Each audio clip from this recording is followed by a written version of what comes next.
Mothers and fathers who've lost a child to online harm. However, Newsweek reports it's now been passed over to another organisation called Parents Together. Meghan Markle is being painted as a walking disaster right now. Debt rumors, legal drama, career collapse. The headlines are loud and relentless, but when you actually track where these claims come from, the story flips fast. And what's really happening is way more uncomfortable than people want to admit, because the money panic, the lawsuits, and the so-called downfall don't line up the way they're being sold. There's a bigger issue hiding in plain sight, and almost nobody is talking about it. Over the last 5 years, Harry and Meghan have burned through 11 publicists, and that's not normal. Even for Hollywood chaos, PR pros are trained to handle pressure, ego, and non-stop mess. So, when seasoned veterans keep walking away, it screams deeper problems behind the scenes. The latest exit hit in December 2025 when Meredith Main bailed after just 10 months. This wasn't some rookie either. She came in with serious credentials from Google and Hulu, the kind of resume to lock things down, not flee the building. At the same time, their US-based PR firm, Method Communications, quietly refused to renew. After that, multiple top American agencies straight up said no to taking them on. Not maybe later, but hard passes. Insiders say the issue wasn't scheduling or conflicts. It was high demands, tight control, and unwillingness to pay elite-level money. In celebrity PR, reputation protection costs real cash, and A-listers know that price. But this situation, different energy entirely. Those PR systems don't work on a bargain budget, period. But money isn't the only problem here. And insiders say that's where things really went sideways. Former staff describe a chaotic work style with shifting goals and zero clarity. The issue wasn't non-stop media heat. It was trying to keep up with constantly changing demands from the principals themselves.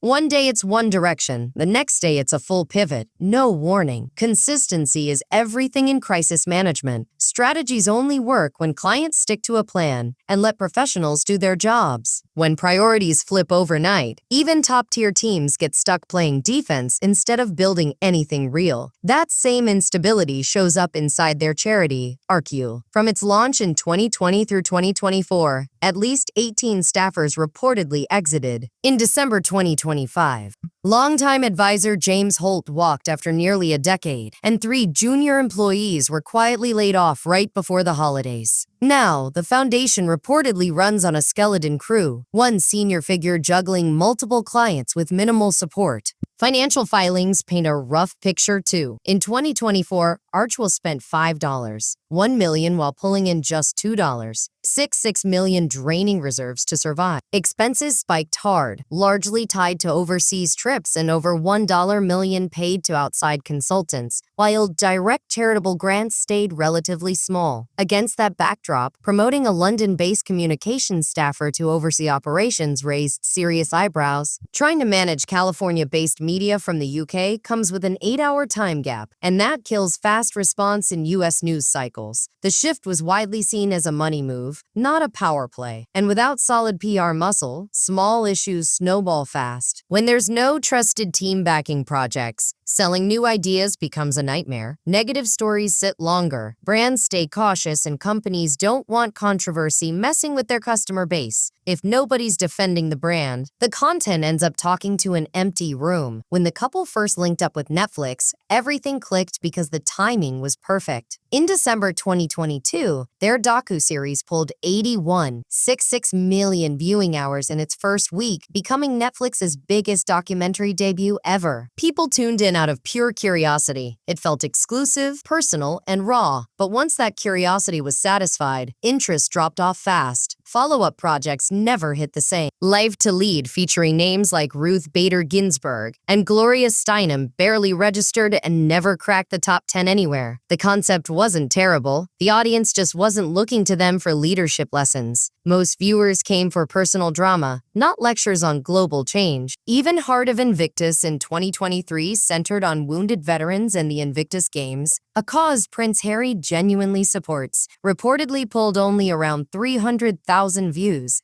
Despite the emotional weight, part of the problem was straight-up confusion about focus. The project never decided if it was about the athletes or about Harry working behind the scenes, and that lack of direction made it hard for viewers to latch on once the initial release window passed. After that, it quietly vanished from Netflix engagement reports. Then there was Pearl, the animated series Meghan developed about a young girl inspired by powerful women from history. It never even made it to air. Netflix canceled it mid-production in 2022 during company-wide budget cuts, and that loss mattered because it was supposed to prove creative range beyond their own story. Without Pearl, the content slate started looking thin and repetitive. With Love, Meghan was another attempt to widen the audience. The lifestyle series looked polished and featured familiar names like Mindy Kaling and Roy Choi, but results told a different story. It generated about 5 million viewing hours and roughly 3 million views in early 2025, which sounds decent until you zoom out. The show ranked 389th among all Netflix titles that year, far outside the range that drives subscriptions or real buzz. Polo followed the same script. The 5-part docu executive produced by Harry pulled in around 500,000 viewers by mid-2025. Out of more than 260 million subscribers, that number barely registered. Critics were rough, calling it dull and overly focused on wealth and privilege. Audience scores stayed low, and momentum never built past launch week. Spotify told a similar story. The couple signed a reported $20 million deal in 2020, and Meghan's podcast, Archetypes, launched in 2022 with big names like Serena Williams, Mariah Carey, and Paris Hilton. The concept was clear and professionally made, but after just one 12-episode season, Spotify ended the partnership in 2023. Executives later hinted the output didn't justify the investment. That's the pattern. One massive curiosity hit, followed by fast drop-off. Once the royal drama was told, viewers didn't stick around for leadership talks, lifestyle content, or niche sports. Streaming platforms aren't calling them villains. They're saying something colder. Nobody's watching. And if nobody's watching, nobody's paying. They're not buried in insane debt. But income has dropped fast while expenses stay high. That gap is the real pressure point. Back in 2020, deals with Netflix and Spotify alone were valued around $120 million. It looked endless, but those contracts were always temporary, and now the clock is loud. Spotify was the first major deal to collapse, and it set the tone. The reported $20 million agreement signed in 2020 produced just one podcast, Archetypes, which launched in August 2022 and ended after a single 12-episode season by June 2023. Spotify walked away, and whatever money hadn't already been paid, gone. That very public breakup made it way harder to land another big audio deal at the same level. Once a platform bails, others start asking tough questions. Now Netflix appears to be heading down the same road. Their deal is expected to end in 2026 with no renewal or replacement announced. Insiders say the agreement included steady producer fees and development money that quietly brought in millions every year. If that ends, the safety net disappears. Any future Netflix work would likely be project-by-project exposure without security. Spare was a monster hit in 2023, selling about 4 million copies across major English-speaking markets. Celebrity memoir advances often land between $20 and $40 million, making it a massive one-time payout. But that's the catch. One time. A follow-up would almost certainly sell less once the shock fades, and the biggest revelations are already out. While income has slowed, expenses haven't budged. Their Montecito home cost $14,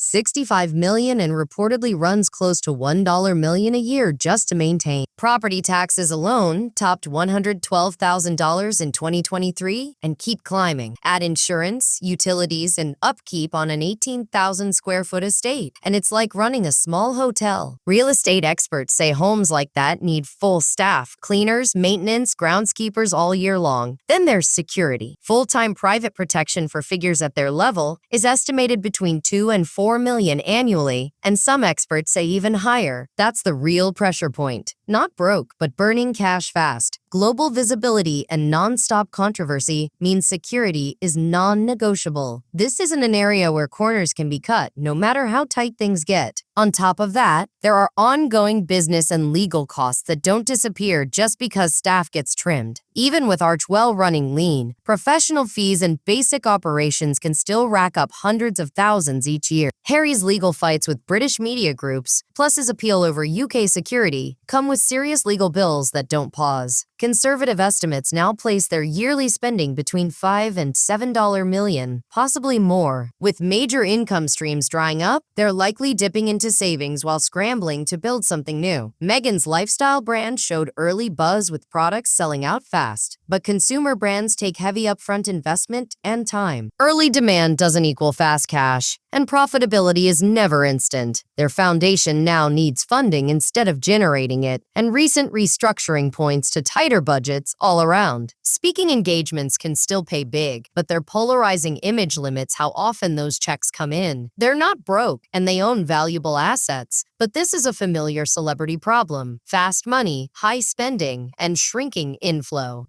The debt rumors are fiction, but the financial squeeze is very real. So, where did the internet get it wrong? The $100 million debt claim comes from a basic misunderstanding of how entertainment deals work. That number was never debt, never personal cash, and never money owed back. It was the reported value of the 2020 deal with Netflix, covering years of production cost, development budgets, and project-based compensation through their production company. Headline deal numbers don't land in someone's bank account. They describe what a company plans to spend over time, paying crews, marketing shows, funding development, and compensating talent. In deals like this, personal compensation usually lands between 10% and 25% of the total value spread over several years. That's still serious money, just nowhere near the viral figures people throw around. When the Netflix deal ends in 2026 without renewal, it doesn't mean money is owed or disaster hit overnight. It means a contract ended as designed. Netflix has been pulling back from long, exclusive deals across the board, shifting to project-by-project funding. That change has hit many creators, not just them. From Netflix's side, the goal was simple: attention, curiosity, and content during a global moment. And that part they already got. Another rumor that refuses to die is this idea of sentencing,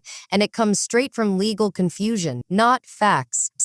Meghan Markle has not been criminally charged, convicted, or sentenced. Period. No trial, no criminal ruling, no judge handing down punishment. So why does that word keep popping up everywhere? Because crime-style language drives clicks fast. Terms tied to punishment hit emotional nerves before people slow down to check facts. Creators know dramatic legal words spark reactions, and reactions feed the algorithm. Once clicks start rolling in, exaggeration gets rewarded. More views equal more reach, and repetition slowly turns fiction into truth, even when nothing backs it up. Prince Harry's civil court battles only add to the confusion. In early 2025, he reached a major settlement with a media company over unlawful information gathering, reportedly worth tens of millions of pounds. He brought the case. He won. The company paid. But non-stop talk about courts and lawsuits creates an atmosphere where people assume wrongdoing even when none exists. Right now, Harry has 2 civil actions, one privacy case heading toward 2026, and one appeal over the removal of UK-funded security. In both cases, he's the one suing, not defending, criminal accusations. These are civil disputes with money and reputation on the line, not prison sentences. What people are calling sentencing is actually something else entirely. It's market judgment. PR firms declining contracts, streaming platforms not renewing deals, brands choosing distance. Those are business decisions, not legal punishment. Yes, those choices hurt income and influence, but courts aren't involved. Police aren't involved. This is reputational damage, and reputation can still be repaired with smarter moves. The real story isn't imaginary crimes. It's why so many doors are closing at the same time. And here's the what part: why millions keep sharing headlines they never verify. Fake claims about debt and sentencing pull massive views because outrage spreads faster than truth. That's the machine. And right now it's overheating. Humans are wired to obsess over rule breaking and consequences. Thousands of years ago, tracking who crossed lines helped people survive. Today, that instinct fuels fascination with celebrity downfalls. Ancient wiring turned modern entertainment. House of Windsor drama hits extra hard. Meghan and Harry started at the very top, and people feel a strange satisfaction watching powerful figures struggle. That's classic Schadenfreude. The higher the pedestal, the stronger the reaction. Their choices made the story addictive, leaving royal duties, chasing independence, clashing with major institutions. To many viewers, it looks like self-sabotage. Every move sparks the same question: recovery or further spiral? They're also morally complicated, which keeps attention locked in. Meghan faced racism and intrusive press coverage that earns real sympathy. At the same time, critics see entitlement and tone-deaf decisions. One set of facts, two totally different reactions, add royalty into the mix. Inherited power, wealth, old institutions, and emotions spike even higher. Meghan's identity as a biracial woman inside a mostly white institution adds another layer of tension. Then there's the wealth gap, a $14,